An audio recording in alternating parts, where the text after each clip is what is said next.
Dígame, a ver, nosotros, desde la observación de dirigente, que usted está volviendo a la política. Ahora no me diga que nunca se fue. Bueno, es como decía Troilo, ¿cómo voy a estar volviendo si nunca me fui? Bueno, desde el lugar de su retorno, ¿qué visión está teniendo en términos políticos, institucionales y económicos hoy, digamos, después del panorama que pintó Daniel? Los estuve escuchando desde el comienzo del programa y yo creo que la primera parte del programa tiene estricta vinculación con la segunda parte de Daniel, ¿no? O sea, la primera parte, temas institucionales, políticos, con la segunda parte, los temas económicos. Y digo, otra vez la Argentina está frente a una situación muy especial en donde las dos variables, política y economía, están jugando y por no poder ir de la mano, o sea, no poder estar en un camino virtuoso ambas, una está perjudicando a la otra. Ahora, la pregunta es cuál, a cuál, ¿no? Porque en la historia nuestra han ocurrido de las dos variantes. A veces la economía ha perjudicado a la política, o dicho vulgarmente, se ha llevado puesta a la política, y en otras ocasiones es la política la que ha contaminado a la economía. En este caso, yo no tengo ninguna duda que es la política la que influye negativamente sobre la economía. Y esto, que para algunos economistas, no sé si será viable o no, en la Argentina tiene mucho valor, porque esto que se hablaba recién, de que no hay confianza en el peso, de que no hay certidumbre, lo cual es absolutamente cierto, esto no tiene que ver con variables económicas, ni las va a resolver un ministro de Economía. Es más, me animaría a decir que si hoy viniera a la Argentina un premio Nobel de Economía a ser ministro, también fracasaría, porque el problema no está en la economía, el problema está en la política. Y esa fue Ahora, la primera parte del programa. La ahora, primera perdón, parte Sanz, perdón, Sanz, pero si está en la política, esto quiere decir que no se resuelve en el corto plazo, me parece, ¿no? Bueno, a ver, se podría empezar a resolver en el corto plazo si el gobierno se diera cuenta que son sus acciones políticas y sus errores políticos los que están impactando en la economía y cambiara la agenda, porque el problema es la agenda política. A ver, vuelvo al programa. En la primera parte del programa, cuando se hablaron de los temas judiciales, se habló de lo de Bruglia y Bertuzzi, se habló lo de la coparticipación de la ciudad de Buenos Aires. Le agrego una tercera causa que entró el miércoles, que es el interbloque opositor de la Cámara de Senadores pidiendo la inconstitucionalidad a través de un amparo también, respecto a las violaciones de reglamentos en el Senado. Entonces, todos los temas judiciales, en definitiva, lo que están marcando es que acá hay una agenda diferente a la de los problemas reales de la Argentina. Si todos los problemas de la política terminan en la Corte o terminan en los jueces, es porque acá lo que está fallando es la agenda de la política. Porque la agenda de la política no se ocupa, por ejemplo, del empleo, del desarrollo, de la energía, del crecimiento, de la protección de las pymes, de las exportaciones, etcétera, etcétera. Se está ocupando esa agenda política, desgastando el tiempo en avanzar contra los jueces, avanzar contra el procurador, en violar los reglamentos del Congreso, etcétera, etcétera. Ese es el problema grave que tiene la Argentina hoy. Ahora, Ese es el problema. doctor, me parece, corríjame o niéguelo, pero me parece que detrás de su descripción, en verdad, lo que se trasluce es que el problema político es el desacople en la, digamos, la cima del poder entre el presidente y la vicepresidenta, porque aquí hay una agenda que da la impresión que es mucho más virtuosa para la vicepresidenta que para el presidente. Bueno, usted ha sido muy diplomático. Es una agenda que beneficia solamente a la vicepresidenta.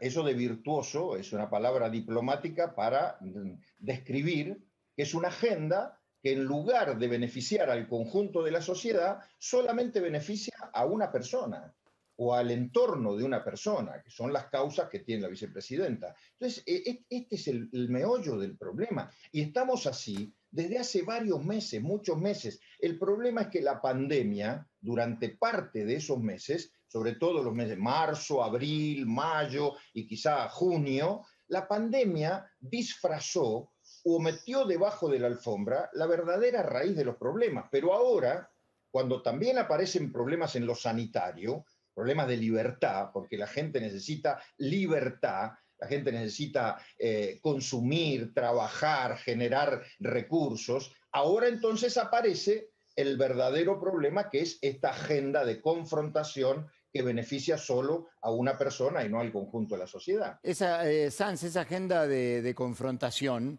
bueno, también marca un cambio respecto de lo que fue en el comienzo el tratamiento de la pandemia con el presidente de la Nación diciéndole a Horacio Rodríguez Larreta, mi amigo Horacio Rodríguez Larreta, y después, bueno, sacándole un punto de la coparticipación para aumentar los salarios, dárselo a la provincia para aumentar los salarios de la policía bonaerense. En esta nueva etapa, digamos, en esta nueva etapa, la oposición, ¿cómo va a jugar?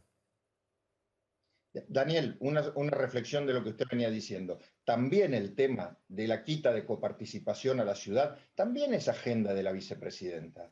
Porque esa plata no fue a repartirse entre todas las provincias, fue a la provincia de Buenos Aires para proteger a un hombre de la vicepresidenta, y para consolidar un poder que desde la provincia de Buenos Aires se pretende transformar en un poder nacional. Entonces, todo tiene que ver con todo, como dice la señora que está ahí compartiendo la pantalla, todo tiene que ver con todo. Ahora, ¿qué hace la oposición? Bueno, yo siempre digo que en cualquier momento de cualquier democracia en el mundo, también en la Argentina y en este momento, hay tres diques de contención respecto a los avances autoritarios o a los abusos de poder. El primero es la política a través de la oposición. Cuando ese dique no funciona, viene la justicia, y cuando ese dique tampoco funciona, está la sociedad civil. Son los tres diques de contención. Ahora, el primero, la oposición. La oposición hoy está tratando de equilibrar las cargas en el lugar donde puede hacerlo, que es en el Congreso. En el Senado le va mal, la verdad, le va mal a la oposición, no por demérito de la oposición, le va mal porque ahí no rigen las reglas de juego, no hay reglas de juego. El Senado tiene una dueña y esa dueña es la que marca cuáles son las reglas de juego, y ahí estamos viendo entonces lo que pasa en las sesiones. Y en la otra Cámara, al lado, la Cámara de Diputados, las cosas están un poco más parejas, pero de alguna manera también hay avances del oficialismo, como se ha visto hoy en el tema del impuesto, bueno, todas las cosas que pasan en diputados. Entonces digo, el dique de contención que la política a través de la oposición puede hacer hoy en el lugar donde puede hacerlo, que es el Parlamento, es relativo. Por eso es que tanta trascendencia tiene en estos días lo que va a ser la Corte. Y acá quiero opinar algo, lo escuché con mucho respeto a José María Campagnoli, una persona a la cual respeto muchísimo y que considero un fiscal dignísimo. Pero tengo alguna diferencia en cuanto al rol de la Corte. Además de las cosas que dijo Campagnoli, lo que se está esperando de la Corte en este fallo y en cualquier fallo es que proteja a los jueces independientes que están debajo de ella. Porque la Corte es la cabeza de uno de los tres poderes del Estado. No solamente la Corte tiene que hacerse cargo de expedientes o fallar en casos concretos. La Corte es un tribunal político porque es cabeza de uno de los tres poderes del Estado, y como tribunal político tiene que tener fallos que sean leídos políticamente, no partidariamente, pero sí desde la política institucional. Y hoy muchos jueces independientes en la Argentina están necesitando que la cabeza del Poder Judicial los proteja. ¿Los proteja de qué? Los proteja del avasallamiento, los proteja del avance, los proteja de la arbitrariedad. Entonces, lo de la Corte es mucho más importante que el fallo de Brugli y Bertuzzi. Sanz, buenas noches. Pablo de León lo saluda. Si uno hace historia, Cambiemos se inicia o se consolida con una reunión entre Elisa Carrió, Mauricio Macri y usted. ¿Cómo ve hoy ese proceso largo en el medio de un gobierno que no puede reelegir y recién usted analizaba la oposición, una oposición que se tiene que rearmar? ¿Le parece que es necesario un cambio grande, que Larreta tiene un rol distinto o que Macri tiene aún una oportunidad? El futuro de la oposición no son los nombres propios y el presente tampoco. Yo me niego a que la oposición sea vista bajo el prisma de Larreta, Macri, puede ser Cornejo, Vidal o el que sea. La oposición, Juntos por el Cambio, que por primera vez en muchos años representa a una franja muy, muy grande de la Argentina. Casi les diría que Juntos por el Cambio monopoliza la representación de la sociedad opositora en la Argentina. Y este es un dato de valor muy importante, porque ha habido épocas en donde la oposición no podía representar a la sociedad opositora porque estaba fragmentada en 6, 7 u 8 fracciones. Ahora no. Esa oposición necesita liderazgo colectivo, no nombres y apellidos, eso vendrá más adelante, pero en ese liderazgo colectivo y en esa unidad y en esa cohesión está el secreto de Juntos por el Cambio. Y la verdad que hasta acá lo vienen llevando bastante bien, porque no nos olvidemos que es una coalición que durante 4 años fue gobierno, de un día para otro se transformó en coalición opositora y desde el mes de febrero no puede tener una sola reunión presencial porque sus integrantes se reúnen por Zoom. Entonces, la cohesión y la unidad de Juntos por el Cambio hoy es un valor muy importante y yo creo que esto la sociedad lo va a reconocer. Sanz, le hago la última, son 2 cositas muy cortitas. ¿Usted esperaba otra cosa de Alberto Fernández y espera algo más de Mauricio Macri?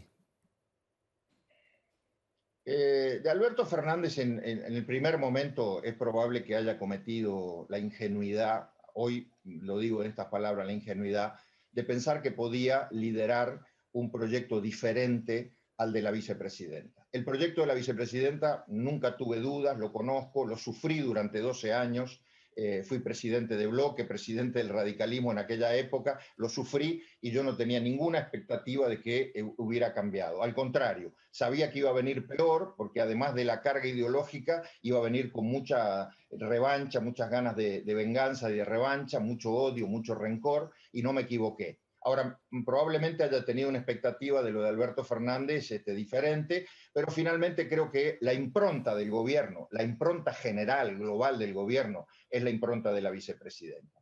Y respecto a Mauricio Macri, vale lo mismo que dije recién respecto a Juntos por el Cambio. La importancia de Juntos por el Cambio es que estén todos los dirigentes, todos. No sobra nadie. No sobra nadie ni hay que jubilar a nadie. Al contrario, hay que tener a todos juntos para en esa cohesión mostrarle a la sociedad que hoy somos capaces de equilibrar las cargas en el día a día, pero también de construir la luz al final del túnel, una alternativa para que la sociedad sepa que hay algo más aparte de este modelo del gobierno.